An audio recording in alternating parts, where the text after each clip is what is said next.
Hello students. Students आज दो question जो हम लोग कर रहे हैं वो एस्टिमेटेड कॉस्ट शीट के क्वेश्चन कर रहे हैं। Estimated cost sheet important from exam point of view. Estimated cost sheet में क्या है, आपको प्रेजेंट इन्फॉर्मेशन दिया होगा, उसके हिसाब से आप करंट ईयर का कॉस्ट शीट बनाएंगे और कुछ एक्सपेक्टेशन के बेसिस पे आप फ्यूचर कॉस्ट शीट बनाएंगे, जिसको बोलते हैं एस्टिमेटेड कॉस्ट शीट। ये बेसिकली कभी होता है, जैसे से फॉर एग्जाम्पल मैं कुछ काम कर रहा हूँ, बकेट्स बना रहा हूँ, ओके। मैं कुछ 1000 बकेट बना रहा हूँ एट 50% ऑफ माई कैपेसिटी, मतलब मैं 50% कैपेसिटी पे काम कर रहा हूँ और 1000 बकेट बना रहा हूँ, क्योंकि उतना ही रिक्वायरमेंट है, उतना ही सोल्ड हो रहा है।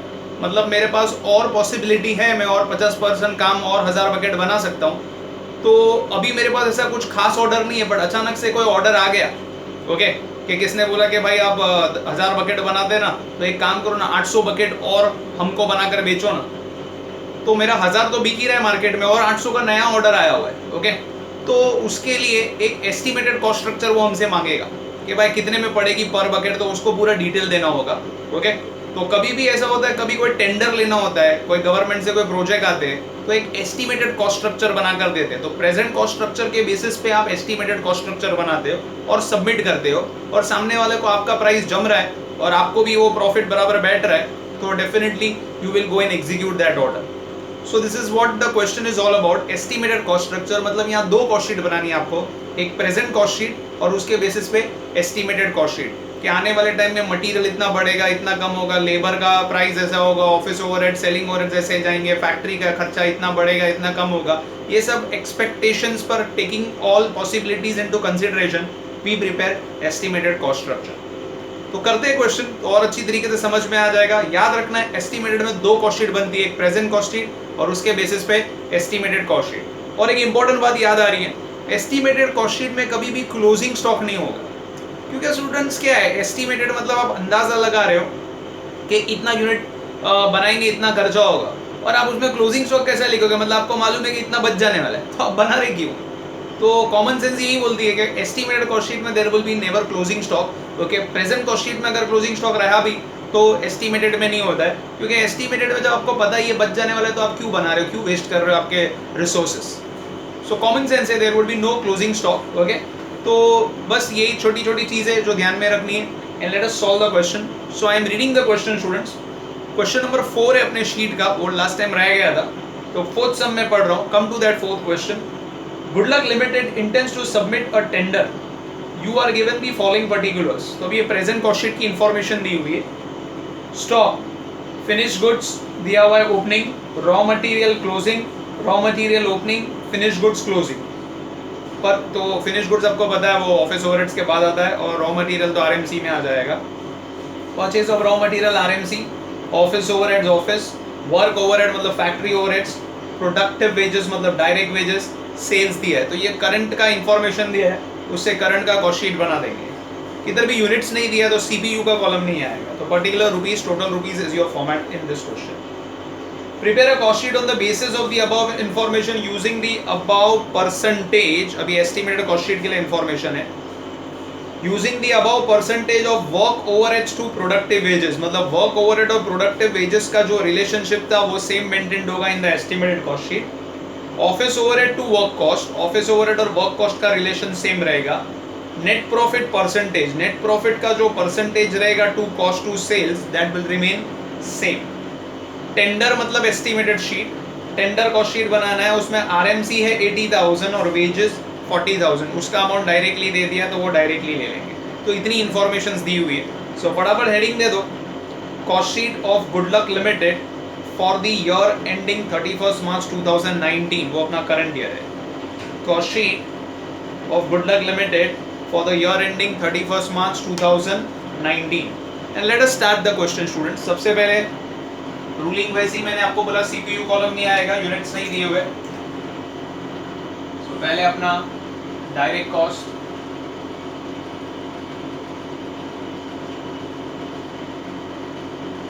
उसमें आ जाएगा raw material consume,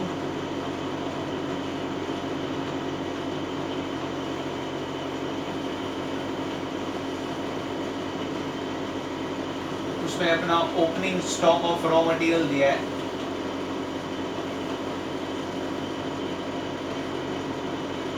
add purchases of raw material. Okay, और कोई बाइंग एक्सपेंस तो है नहीं स्टूडेंट, तो सीधा मेरे ख्याल से less closing stock of raw material. हाँ, तो students opening stock of raw material कितना दिया हुआ है? 93,000 है.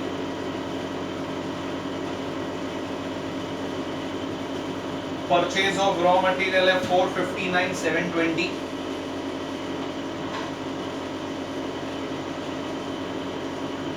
और closing stock of raw material कितना दिया हुआ है?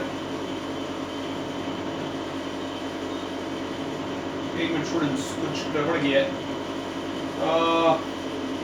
Opening stock of raw material 33,280 है.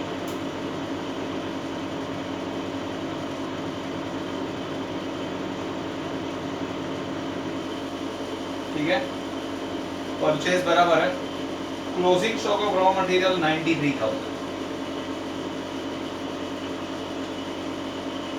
तो करेंगे तो आपको आरएमसी मिल जाएगा.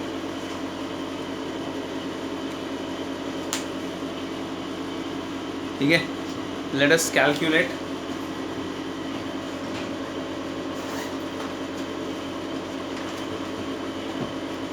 $33,280 प्लस 459,720 माइनस 93,000. एग्जैक्ट 4 लाख आ रहा है स्टूडेंट्स, चेक कर लो. RMC in the outer column.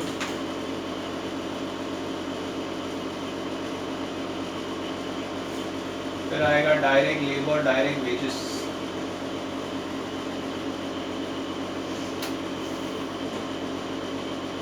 Productive wages दिया है 2,80,000. डायरेक्ट एक्सपेंसेस नहीं दिया है, तो सीधा डायरेक्टली आउटर कॉलम में चला जाएगा. ये मतलब टोटल कर लेंगे. आउटर कॉलम में तो है टाइम कॉस्ट.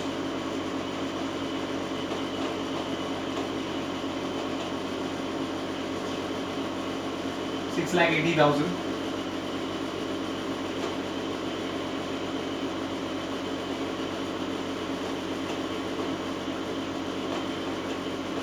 इनडायरेक्ट कॉस्ट में पहला आ जाएगा फैक्ट्री और वर्क्स ओवरहेड्स.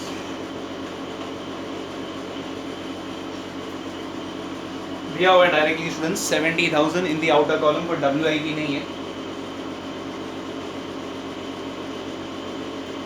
टोटल कर देंगे, मिल जाएगा 7,50,000. That is your works cost.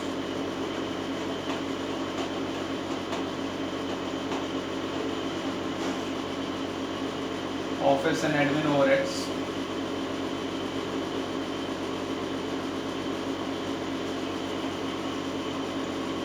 47,500.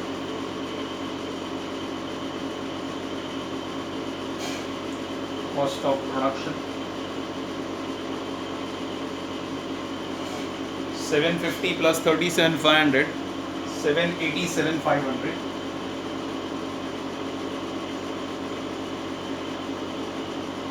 इसमें add opening stock of finished goods and less closing stock of finished goods.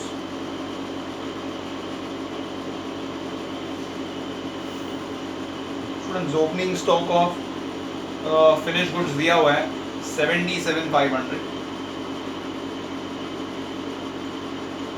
और closing stock of finished goods दिया हुआ है 95,000.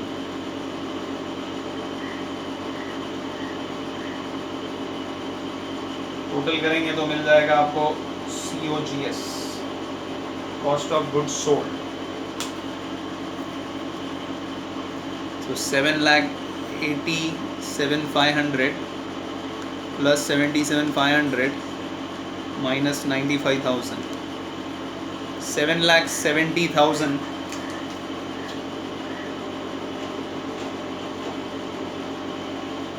इस क्वेश्चन में किधर भी सेलिंग ओवरहेड्स नहीं दिया हुआ है, चेक कर लो एक बार. I don't think so selling overheads दिया है, तो यही बन जाएगा आपका total cost.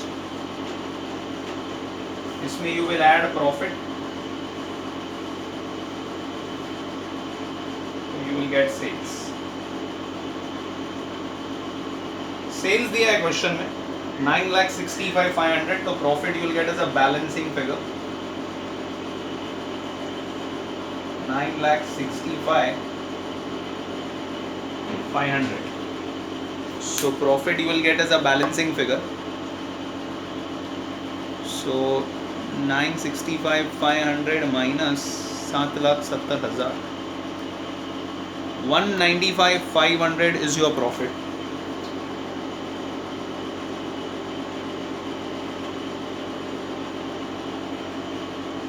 So current year का कॉस्ट शीट बन गया है.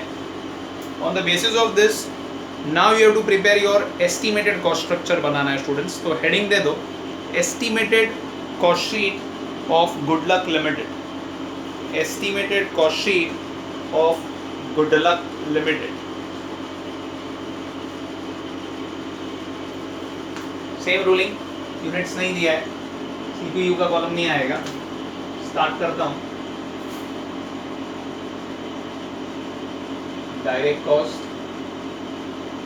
में पहले आ जाएगा रॉ मटेरियल कंज्यूम. दिया हुआ है नीचे स्टूडेंट्स आपको 80,000. क्या बारी लिखता हूँ 80,000. उसके बाद सीधा डायरेक्ट वेजेस, सीधा आरएमसी दे दिया था उन लोगों ने.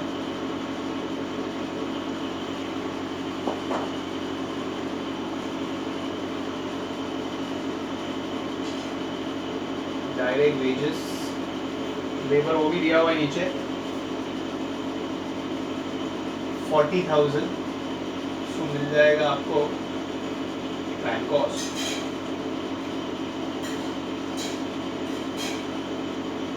उसके बाद आ जाएगा इनडायरेक्ट कॉस्ट.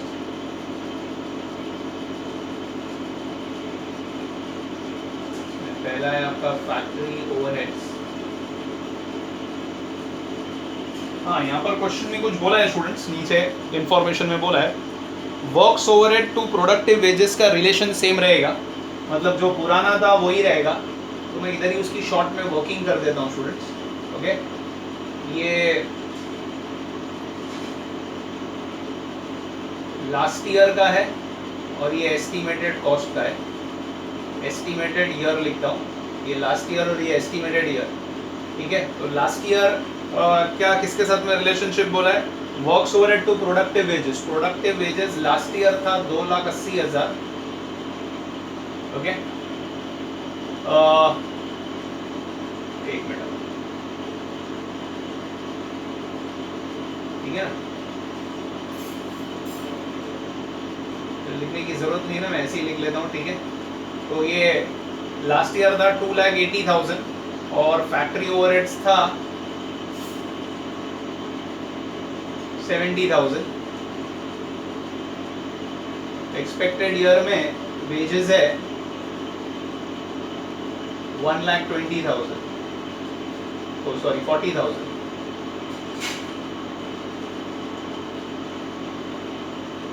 सो ये कितना है? Cross multiply. मैं एक काम करता हूँ, इधर ऐसे आपके रेफरेंस के लिए लिख के रखता हूँ. ठीक है, तो ये वेजेस है और ये फैक्ट्री ओवरहेड्स है. हाँ, तो आपको समझ में आएगा कि लास्ट ईयर वेजेस था 2,80,000, फैक्ट्री का 70, अब इस बार 40 है, तो ये कितना है? रिलेशनशिप सेम रहेगा बोला है, तो क्रॉस मल्टीप्लाई कर लीजिए ना. बड़ा सिंपल काम है, कैलसी भी है आपके पास. So 40,000 into 70,000 divided by 2,80,000. Okay, तो 10,000 आता है. आप चेक करके देख लो. Factory overheads comes as 10,000. When you add this, you get your work cost. I hope so ये समझ में आ गया आपको. लास्ट ईयर, एक्सपेक्टेड ईयर, याद रखो. लास्ट ईयर और एक्सपेक्ट ईयर लिखा है मतलब एक्सपेक्टेड है. वेजेस और फैक्ट्री ओवरहेड्स का रिलेशनशिप सेम था, तो लास्ट ईयर जब ये 2,80,000 था तो ये 70,000 था, तो अभी इस बार ये 40,000 है, तो ये कितना, तो cross multiply you get the answer. Similarly आगे के भी वैसे ही करेंगे, क्रॉस मल्टीप्लाई वाला ज़्यादा इजी रहता है। तो इसके बाद आ जाएगा आपको office and admin overheads, office and admin overheads, ठीक है। ऑफिस एडमिन ओवरहेड्स के बारे में क्या बोला, office overheads to work cost will remain same. ये भी मैं वैसे ही कर देता हूँ, थोड़ा बड़ा कर देता हूँ ताकि इजी पड़े आपको। ऑफिस ओवरहेड्स टू किसके सामने बोला है, वर्क कॉस्ट, ठीक है। ये वर्क कॉस्ट और ये ऑफिस, ये लास्ट ईयर और ये estimated year. Last year work cost कितना था अपना, 7,50,000 था, और ऑफिस ओवरहेड था 37,500। अभी वर्क कॉस्ट अपना है 1,30,000, तो ये कितना है, ठीक है। So again cross multiply, okay. So 1,30,000 into 37,500 divided by 7,50,000, 6,500 आ रहा है, 6,500। चेक कर लीजिए आपका कितना आ रहा है। जब ये ऐड करेंगे मिलेगा आपको कॉस्ट ऑफ प्रोडक्शन 136,500। जैसे मैंने आपको बोला opening closing stock of finish goods तो रहेगा ही नहीं, क्योंकि एस्टिमेटेड में आपको पता है अगर ये बचने वाला है तो फिर आप बना रहे क्यों, ठीक है। तो एस्टिमेटेड में definitely there would be no closing stock. तो यही इन अदर वर्ड्स आपका बन जाएगा total cost, because selling overheads भी नहीं दिया हुआ है। इसमें you will add your profit, so you will get your sales. हाँ, अभी प्रॉफिट के बारे में बोला and the net profit percentage. तो net profit percentage okay to cost will remain same ना, टू कॉस्ट या टू सेल्स जो भी बोलो। तो मैं थोड़ा सेल्स नीचे लिखता हूँ ताकि अपना ये कैलकुलेशन आराम से बैठ जाए, ओके। हाँ, तो एक काम करते, इसमें भी वैसे ही कर देते, ठीक है। सो टोटल कॉस्ट और profit last year estimated year. Last year भाई टोटल कॉस्ट था आपका 7,70,000, तो आपकी प्रॉफिट थी 1,95,500। तो अब इस बार है 136,500, तो ये कितना cross multiply 1,36,500 okay into 1,95,500 divided by 7,70,000। कुछ पॉइंट में आ रहा है स्टूडेंट्स, राउंड ऑफ कर दो। So I think so that is 34,657 34,657 if you round it off. Am I right? Just check it out. 34,657 okay. So 136,500 plus 34,657 add कर दोगे तो sales मिल जाएगा आपको 1,71,157 1,71,157। सो आई होप सो आपको समझ में आ गया क्वेश्चन, ओके। तो यहाँ पर बोला था एस्टिमेटेड कॉस्ट शीट बनाना जहाँ पर वर्क्स ओवरहेड और प्रोडक्टिव वेजेस का रिलेशन सेम रहेगा, office overheads to work cost का सेम रहेगा, और net profit percentage to cost या टू सेल्स जो भी बोलो दैट विल रिमेन सेम। तो सिंस अपने सेल्स का वैल्यू नहीं था तो अपने टोटल कॉस्ट के हिसाब से कैलकुलेट किया है, आरएमसी और वेजेस डायरेक्टली दिया था तो वो हमने बना दिया, ठीक है। सो ये प्रेजेंट कॉस्ट शीट है, उसके बेसिस पे बना आपका एस्टिमेटेड कॉस्ट शीट। मतलब यहाँ पर इन शॉर्ट 2 कॉस्ट शीट आपको प्रिपेयर करने होंगे। तो आई होप सो ये क्वेश्चन आपको अच्छी तरीके से समझ में आ गया। बस ऐसे ही और भी 2-3 क्वेश्चन है स्टूडेंट्स, तो वो करेंगे तो और भी ग्रिप आ जाएगा। तो इन शॉर्ट याद रखना, एस्टिमेटेड कॉस्ट शीट आता है, टेंडर कॉस्ट शीट आता है, मींस 2 कॉस्ट शीट आपको प्रिपेयर करना है, ये दिमाग में आप बिठा दो। और क्लोजिंग स्टॉक एस्टिमेटेड में नहीं रहेगा। So that was a very interesting question. Similarly एक ऐसा एक और एक करते, और एग्जाम पॉइंट ऑफ व्यू काफ़ी इंपॉर्टेंट है स्टूडेंट्स, एस्टिमेटेड कॉस्ट शीट के क्वेश्चन काफ़ी बार पूछे जाते हैं, ओके। सो एक और एक एस्टिमेटेड कॉस्ट शीट का क्वेश्चन हम सॉल्व करते हैं। I think so come to question number 11th वाले क्वेश्चन पे आ जाओ, दिल्ली हैंड प्रेस कर है, वो क्वेश्चन मैं रीड करता हूँ and let us start with that question. Delhi hand press question number 11.